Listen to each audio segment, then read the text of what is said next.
नमस्कार, आप देख रहे हैं 5 की बात। मैं हूं नकमा। चरणजीत सिंह चन्नी ने पंजाब के नए मुख्यमंत्री के तौर पर आज शपथ ले ली। उनके साथ 2 deputy chief minister Sukhjinder Singh Randhawa और ओपी सोनी को भी शपथ दिलाई गई है।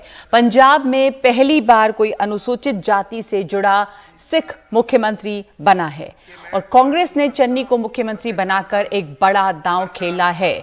इसके बाद विरोधी दलों के बीच खलबली मची हुई है। मायावती ने इसे कांग्रेस का चुनावी हथकंडा बताकर अनुसूचित जाति से कांग्रेस के किसी बहकावे में न आने की अपील की है। बीजेपी इसे अनुसूचित जाति के वोट बैंक पर डाका डालने की साजिश बता रही है। तो सवाल यही है आज 5 की बात में कि क्या ये कांग्रेस का मास्टर स्ट्रोक है और क्यों बौखलाई है इससे विपक्ष, चाहे बीएसपी हो या बीजेपी, क्यों एक अनुसूचित जाति के मुख्यमंत्री बनने से बौखलाहट मची हुई है विपक्ष में? क्या उन्हें इससे किस तरह की तकलीफ है? वोट बैंक में डाके की बात भी कही है बीजेपी ने और इसी पर चर्चा करने के लिए हमारे साथ मौजूद हैं सुधींद्र भदौरिया, प्रवक्ता है बीएसपी के, मुकेश शर्मा हमारे साथ है, प्रवक्ता हैं कांग्रेस के, और हमारे साथ समाजशास्त्री बद्री नारायण भी जुड़ेंगे। पहला सवाल सुधींद्र भदौरिया, सुधींद्र भदौरिया इस वक्त हमारे साथ नहीं जुड़े हैं, मुकेश शर्मा और बद्री नारायण हमारे साथ इस वक्त मौजूद हैं। तो मैं पहला सवाल आपसे पूछना चाहूंगी मुकेश जी कि आखिर विपक्ष की जो प्रतिक्रिया आ रही है उसे आप कैसे देखते हैं? इससे बीएसपी ने एक चुनावी हथकंडा बताया है कि आपकी नीयत सिर्फ चूंकि कुछ महीने में चुनाव है इसलिए आपने कुछ महीने के लिए चरणजीत सिंह चन्नी को मुख्यमंत्री बना दिया है और अपील की है उन्होंने लोगों से कि इस बहकावे में ना आए कांग्रेस के। देखिए, कांग्रेस पार्टी की नीति, नीयत, हमारी आइडियोलॉजी, हम सभी को साथ लेकर चलते हैं। और जहां तक सवाल दलित का है, कांग्रेस पार्टी ने सदैव, गांधी जी ने यही हमें सिखाया है, कांग्रेस पार्टी का सिद्धांत रहा है, हमने हमेशा दलितों का सम्मान किया है। और आज मैं समझता हूं तमाम राज्यों में पंजाब पहला राज्य है जहां पर दलित मुख्यमंत्री कांग्रेस पार्टी ने बनाया है। राहुल गांधी जी की ये सोच, इससे आज मुझे सिर्फ ये आश्चर्य हो रहा है, जैसा आपने शुरुआत में कहा है 5 की बात में, कि आज मास्टर स्ट्रोक नहीं बल्कि मैं कहूंगा कि सारी पार्टियां चारों खाने चित हो गई हैं, किसी के पास कोई काट नहीं है। और मायावती जी जो स्वयं भाजपा की गोद में बैठी हैं, मायावती जी को सब जान गए हैं। मुझे तो ताज्जुब ये है कि कल से उनको मुख्यमंत्री का भविष्य घोषणा हो चुकी थी, मायावती जी ने तो बधाई देने में बहुत देर कर दी।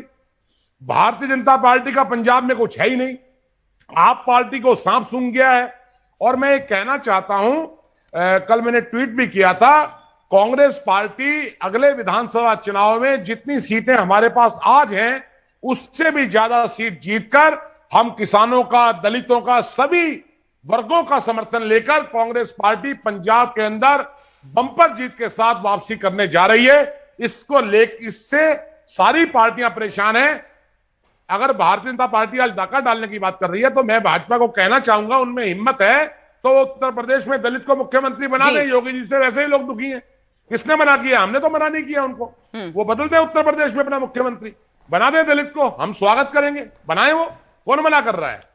कांग्रेस पार्टी ने कहा नहीं है, करके दिखाया है और प्रैक्टिकल करके दिखाया है। जहां तक मायावती जी ने कहा है कि ये सावधान रहे दलित, इसका मतलब मायावती जी को खौफ सता रहा है कि पंजाब के अंदर दलित ही नहीं सभी वर्गों के लोग, चाहे वो किसान हैं, दुकानदार हैं, व्यापारी हैं, छोटे दुकानदार हैं, गरीब हैं, आज चरण सिंह चन्नी जी सर्वमान्य मुख्यमंत्री के रूप में स्वीकार उनको सबने किया है। ठीक है, मैं एक आपके पास वापस आऊंगी। हमारे साथ समाजशास्त्री बद्री नारायण जुड़े हैं, आप इसे कैसे देखते हैं? जैसा कि मुकेश जी कह रहे हैं कि सभी पार्टियां इससे बिल्कुल परेशान हैं, सभी पार्टियों को, आम आदमी पार्टी का उन्होंने नाम लिया कि उन्हें सांप सूंघ गया है, तो क्या ये जो अनुसूचित जाति या दलित राजनीति जो है वो पंजाब में काफी जोर पकड़ रही थी और कांग्रेस ने एक तरह से इसको सबसे पहले ये कार्ड खेला और फर्स्ट मूवर का जो एक फायदा होता है वो उन्हें मिलेगा, इसलिए आपको लग रहा है कि बौखलाहट है दूसरी पार्टियों में? बीजेपी की प्रतिक्रिया जो है या जो प्रतिक्रिया बीएसपी की तरफ से आ रही है वो लग रहा है कि इससे काफी परेशान है। आपको लग रहा है कि कितना इम्पैक्ट होगा चरणजीत सिंह चन्नी के मुख्यमंत्री बनने का चुनाव के कुछ महीने पहले? नगमा, आपने बहुत अच्छा प्रश्न किया। एक्चुअली उत्तर जो अगर आप देखें तो पंजाब में किसी भी पॉलिटिकल एक्ट का दोनों ही तरफ के ये जो जाति है, यानी चरणजीत सिंह चन्नी का रंडसिया सिख जो जाटों की तरह की जाति है वहाँ, तो वो वहाँ की सबसे बड़ी दलित जाति है ये संख्या में। लेकिन वो पहले से ही कांग्रेस की बेस वोट रही है। उसमें थोड़ा बिखराव आता रहा है बीच में, तो इसके करने से वो जो बिखराव है वो रुक सकता है। लेकिन इसमें कोई बहुत बड़ा एड ऑन हो जाए, ये ऐसा समझना मुझे लगता है राजनीतिक व्याख्या में भूल हो। और इसका जो काउंटर राष्ट्रीय हो सकता है काउंटर की जो दूसरी बड़ी जाति है वहाँ की, जो कि वाल्मीकि जाति है, जो कि संख्या में थोड़ी ही कम है, यानी ये जो रंगसिया जो जाति है इससे, वो हमेशा पॉलिटिकली से दूसरी पोजीशन लेती है। अगर ये कांग्रेस का बेस वोट रहेगी तो वो अकाली दल बीजेपी या उस तरफ से कर सकती है, किसी भी जगह जा सकती हो सकता है आपकी तरफ जाए, तो वो एक काउंटर भी क्रिएट करेगा। ये ऐसा नहीं है कि ये बहुत सुखी वाला मामला है। दलित किसी भी तरह के पॉलिटिकल एक्ट के दोनों ही तरह के फायदे और घाटे होते हैं। दूसरा, इसका जो मायावती का जो स्टेटमेंट है कि ये पॉलिटिकल इलेक्शन को लेकर किया गया है, मुझे लगता है राजनीति में हर एक्ट एक का इलेक्टोरल गेम होता ही है, चुनावी एक्ट होता ही है, तो वो इससे कोई बहुत बड़ा नैतिक प्रश्न से नहीं खड़ा होता है।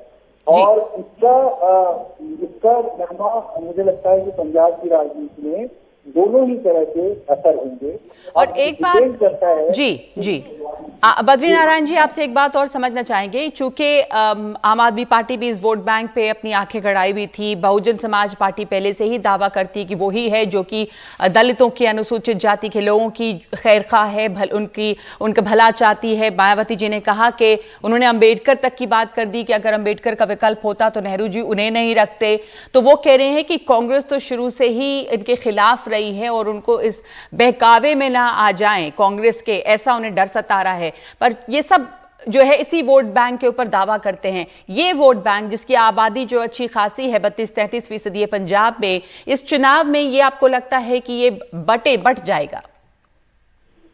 बिल्कुल बच सकता है अनुमान, क्योंकि वो बचता रहा भी है पहले, लेकिन एन ब्लॉक नहीं बचता रहा है। इस एक्ट का ये भी असर हो सकता है कि पोलराइज्ड दलित वोट में हो सकता है, क्योंकि ये दोनों ही जातियां कॉम्पीट करती हैं पंजाब की दलित राजनीति में आगे शेयर लेने के लिए। अपना जो शेयर है, डेमोक्रेटिक शेयर है, पॉलिटिकल पार्टिसिपेशन में शेयर है, उसके लिए कम्पीट करती रही हैं।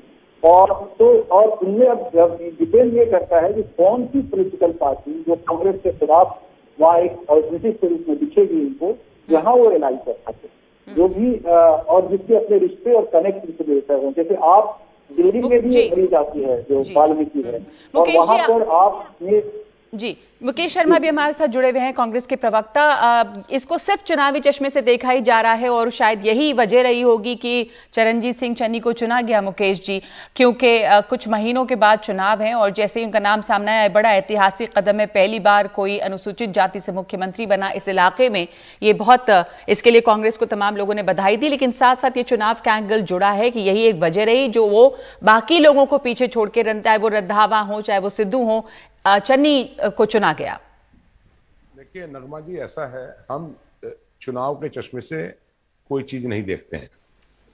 हमने अपना पहला मुख्यमंत्री बदला है।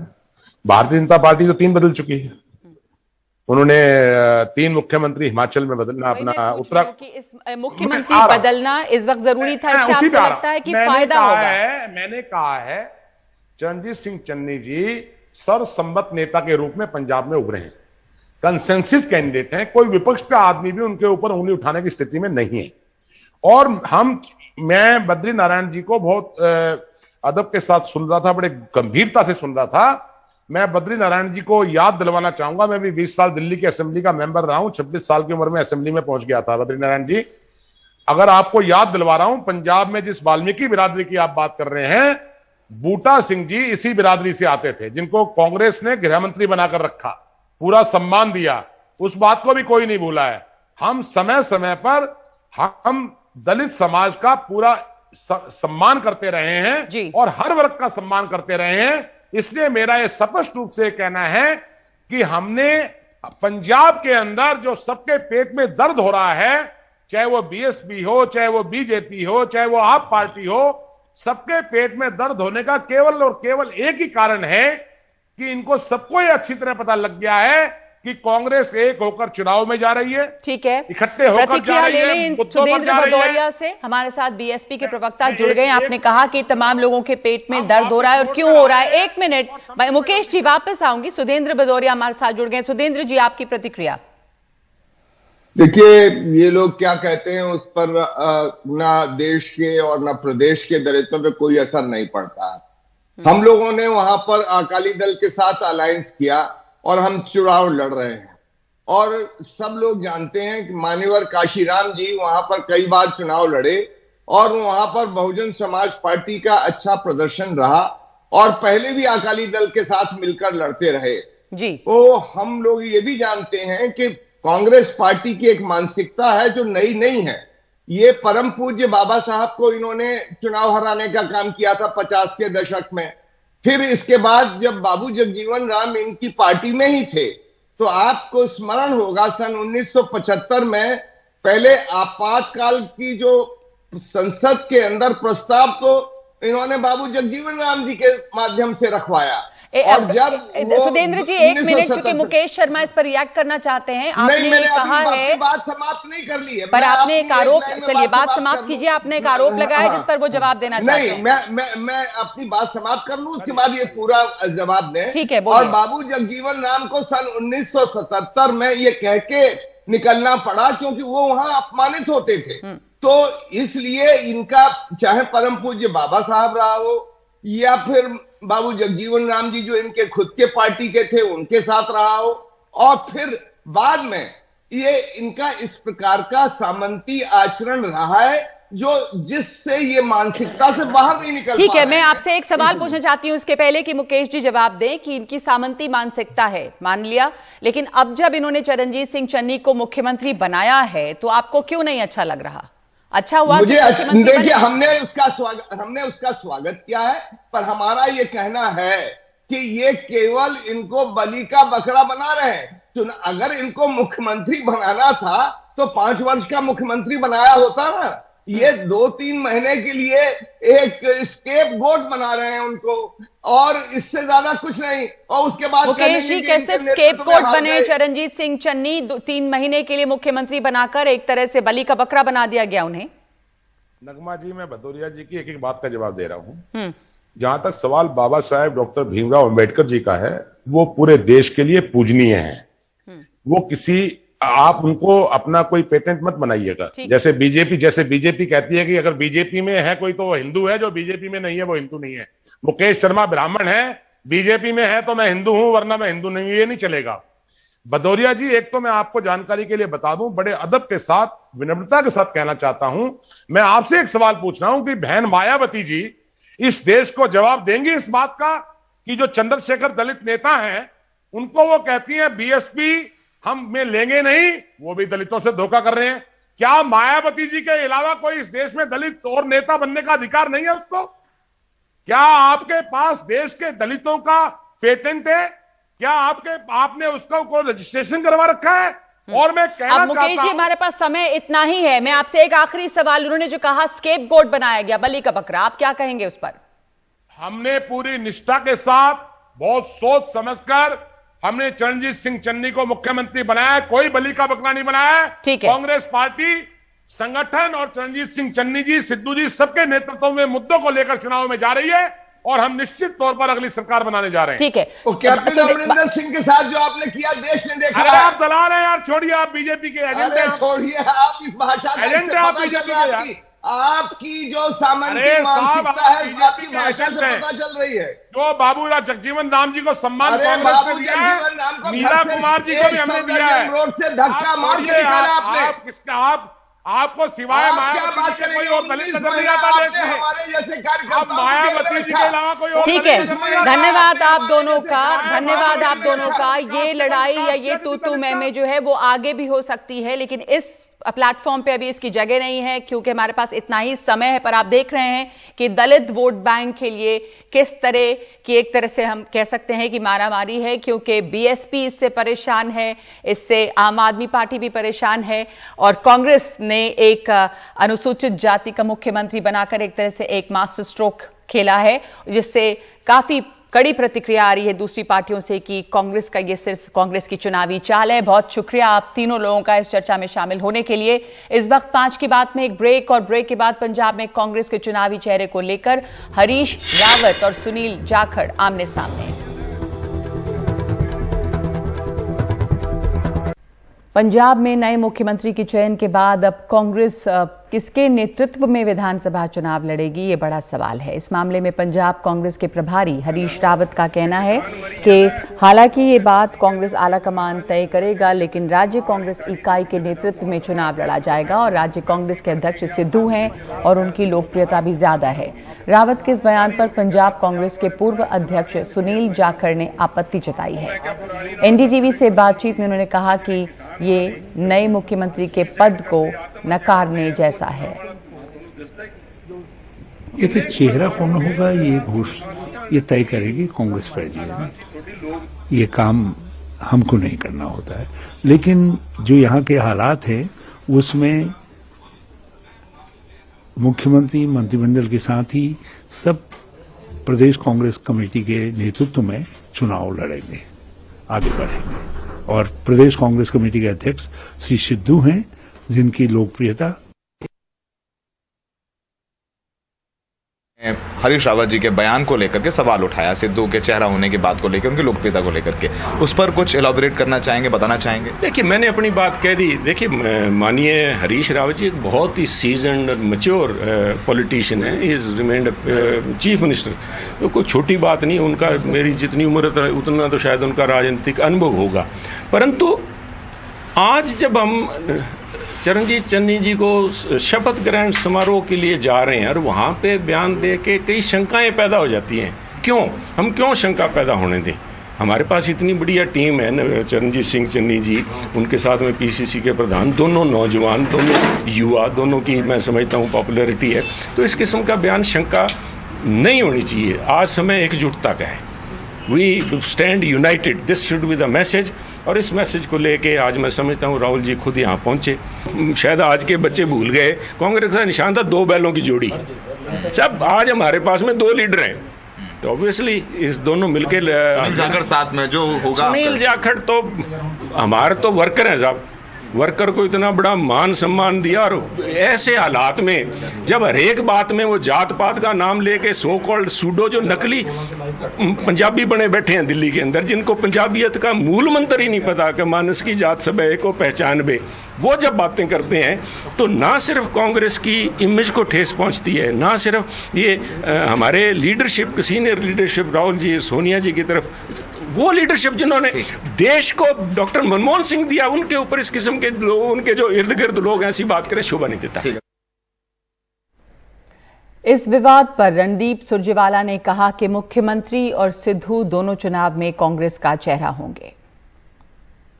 हमारे साथ रणदीप सिंह सुरजेवाला हैं। सुरजेवाला, आपने सुना जिस तरीके से एक बयान आया, एक ट्वीट आया सुनील जाखड़ जी की तरफ से, लगता है कि कांग्रेस में ज्यों-ज्यों दवा की जा रही है, मर्ज बढ़ता जा रहा है। उन्होंने कहा है कि ये गलत है, इस तरीके से आप नए चीफ मिनिस्टर को साइडलाइन करके सिद्धू के नाम पे आगे नहीं बढ़ सकते।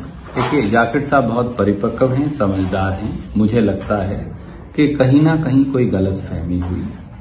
मैंने रावत साहब से भी बात की। कांग्रेस पार्टी में सरदार चरणजीत सिंह चन्नी जी हमारे मुख्यमंत्री हैं, वो चेहरा होंगे।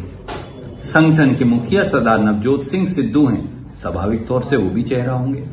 तो सरदार चरणजीत सिंह चन्नी और सरदार नवजोत सिंह सिद्धू के नेतृत्व में ये चुनाव लड़ा जाएगा और इनके साथ साथ कांग्रेस के अनेकों वरिष्ठ नेता हैं, दो तो हमने डिप्टी चीफ मिनिस्टर बनाए हैं, सोनी साहब और सुखी रंधावा जी, और कई और वरिष्ठ नेता कांग्रेस के हैं, बड़े काबिल हैं, लायक हैं, सक्षम हैं, और प्रांत का नेतृत्व भी वो कर सकते थे, पर एक ही व्यक्ति को बनना था। वो सब भी मिलकर कांग्रेस को जिताने का काम करेंगे। वरिष्ठ नेता हैं कैप्टन अमरिंदर सिंह, जो अभी तक मुख्यमंत्री थे, उनकी क्या भूमिका होगी? कैप्टन अमरिंदर सिंह जी हमारे बुजुर्ग हैं, सम्मानित हैं, बहुत परिपक्व हैं, मैच्योर हैं। जिस प्रकार से उन्होंने खुले मन से, थोड़ी बहुत कड़वाहट कभी कभी हो जाती है, पर जिस खुले मन से उन्होंने सरदार चरणजीत सिंह चन्नी का स्वागत भी किया, उनको मुबारकबाद भी दी, मुझे विश्वास है कि उनका मार्गदर्शन और तजर्बे का फायदा हमें मिलता रहेगा। आखिरी सवाल, मायावती ने इसे कांग्रेस का हथकंडा बताया, चुनावी हथकंडा बताया। सुश्री मायावती जी का हम सम्मान करते हैं। सुश्री मायावती जी को तकलीफ क्यों है एक दलित के बनने पर?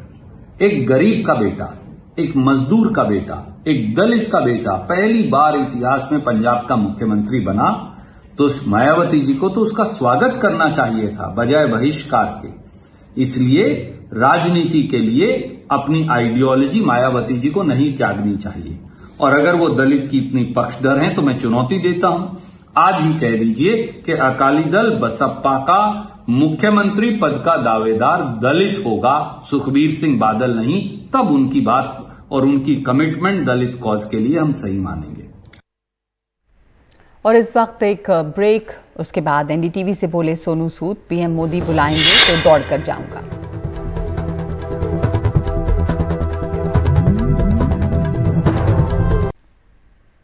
आयकर विभाग के सर्वे को लेकर अभिनेता सोनू सूद ने पहली बार अपनी बात सामने रखी है। पहले ट्वीट करके और फिर एनडीटीवी से खास बातचीत में सोनू सूद ने कहा है कि मेरी संस्था का एक एक पैसा लोगों की भलाई के लिए है। हमेशा अपना पक्ष सामने रखने की जरूरत नहीं, वक्त के साथ सच सामने आ जाता है। कुछ दिनों से मेहमानों के साथ व्यस्त था इसलिए नहीं आया, अब सामने आ गया हूं।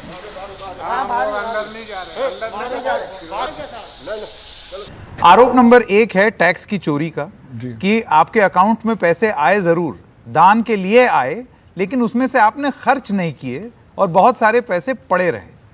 संभवतः आप उन पैसे को खर्च नहीं करना चाहते थे। यह आरोप है इनकम टैक्स की स्टेटमेंट में। आप इसका जवाब किस तरीके से देंगे?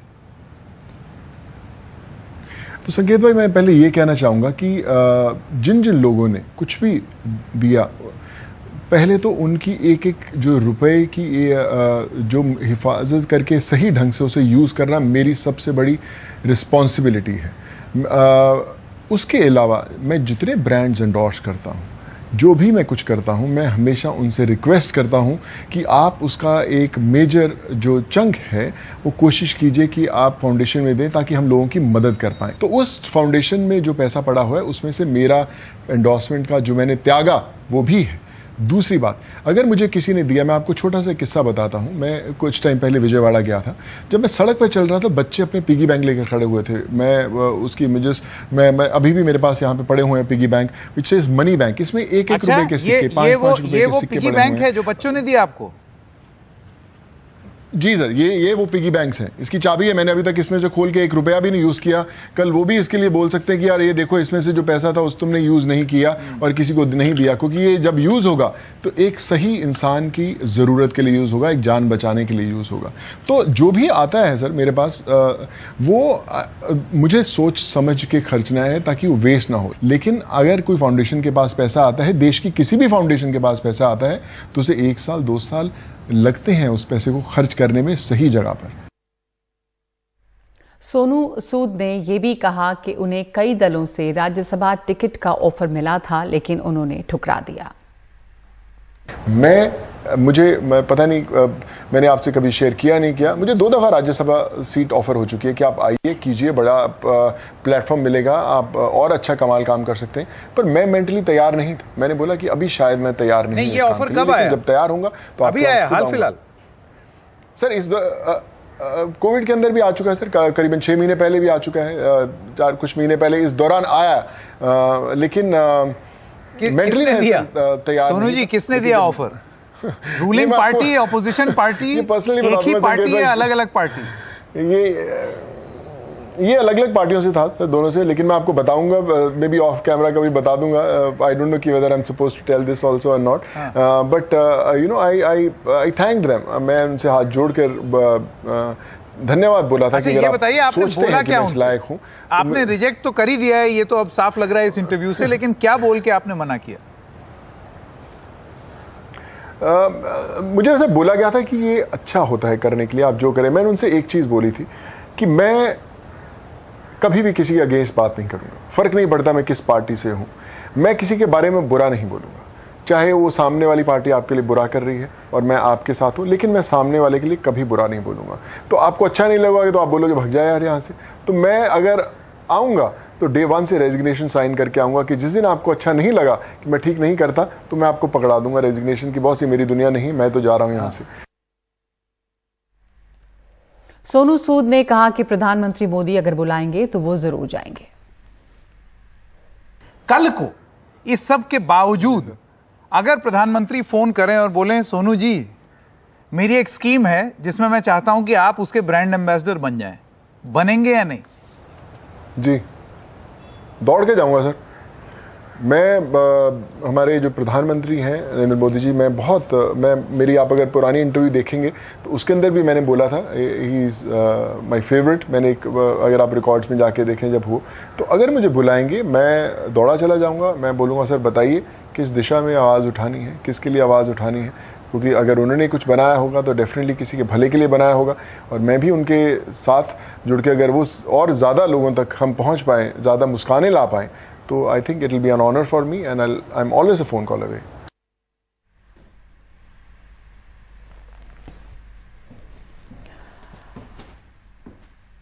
और पॉर्न फिल्म मामले में राज कुंद्रा को जमानत मिली है. ये इस वक्त बड़ी खबर आ रही है. राज कुंद्रा ये कहते रहे हैं कि उन्हें बलि का बकरा बनाया गया है इस मामले में, लेकिन इस वक्त खबर आ रही है कि उन्हें इस मामले में अब जमानत मिल गई है. पॉर्न फिल्म के मामले में राज कुंद्रा को हिरासत में लिया गया था. अभी अभी उन्हें बेल मिली है. 3 महीने के बाद राज कुंद्रा को ये जमानत मिली है. पॉर्न फिल्म को लेकर उनकी गिरफ्तारी हुई थी. अब उन्हें आखिरकार 3 महीने के बाद जमानत मिली है. 50,000 के मुचलके पर राज कुंद्रा को ये जमानत दी गई है.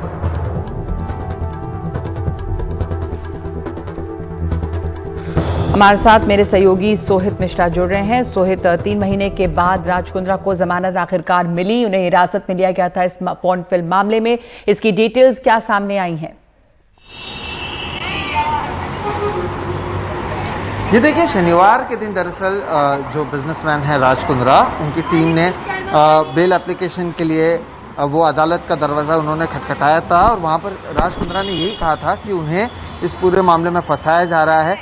ऐसा कोई भी एविडेंस पुलिस के पास नहीं है जिसपे कि ये बता सकें कि वो किसी भी शूटिंग के समय मौजूद थे, या ऐसा कोई भी एविडेंस उनके पास मौजूद नहीं है जिसमें राज कुंद्रा डायरेक्टली कहीं पर इन्वॉल्व नजर आ रहे हैं. तो कहीं ना कहीं राज कुंद्रा ने यही सारे बातें अदालत के सामने रखे. आपको मैं बता दूं कि हाल ही में क्राइम ब्रांच जो इस पूरे मामले की जांच कर रही है, उन्होंने एक सप्लीमेंट्री चार्जशीट भी फाइल की थी राज कुंद्रा और 3 और लोगों के खिलाफ इस पूरे मामले में. 19 जुलाई को राज कुंद्रा को दरअसल गिरफ्तार किया गया था और तब से ही वो लगातार जेल में है. तो कहीं ना कहीं शनिवार को इस पूरे मामले की सुनवाई शुरू हुई थी, जिसमें राज कुंद्रा के वकीलों ने उनका पक्ष रखा, बताया कि किस तरह से जो हॉटशॉट ऐप का नाम लिया जा रहा है और जो आरोप लगाए जा रहे हैं कि उसका इस्तेमाल किया जा रहा था पोर्नोग्राफिक कंटेंट बनाने के लिए, उसमें कोई सच्चाई नहीं है और उस पर किसी भी तरह से साबित नहीं हो रहा है कि राज कुंद्रा डायरेक्टली कहीं पर इन्वॉल्व है किसी वीडियो शूटिंग में या किसी तरह से.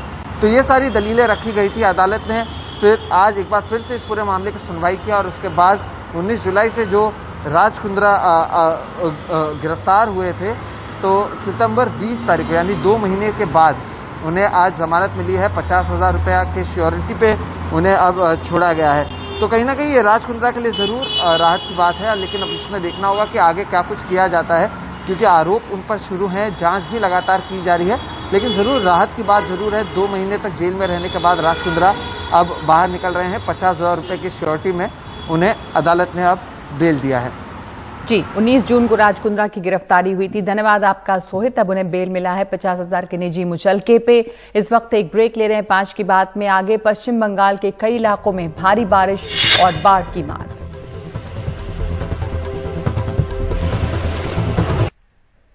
पश्चिम बंगाल के कई इलाकों में तेज बारिश की वजह से बाढ़ जैसे हालात बन गए हैं। लगभग 20 गांव बाढ़ से प्रभावित हैं।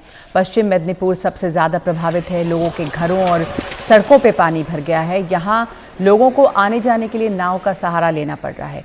पिछले 3 दिन की लगातार बारिश की वजह से शीलावती नदी का जलस्तर खतरे के निशान से ऊपर है।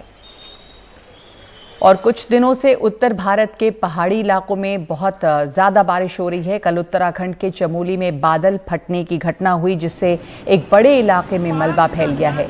ये घटना पनगटी गांव में हुई है, जिससे यहां रह रहे बीआरओ के मजदूरों को नुकसान पहुंचा है। स्थानीय प्रशासन के मुताबिक इस घटना में किसी के हताहत होने की खबर नहीं है।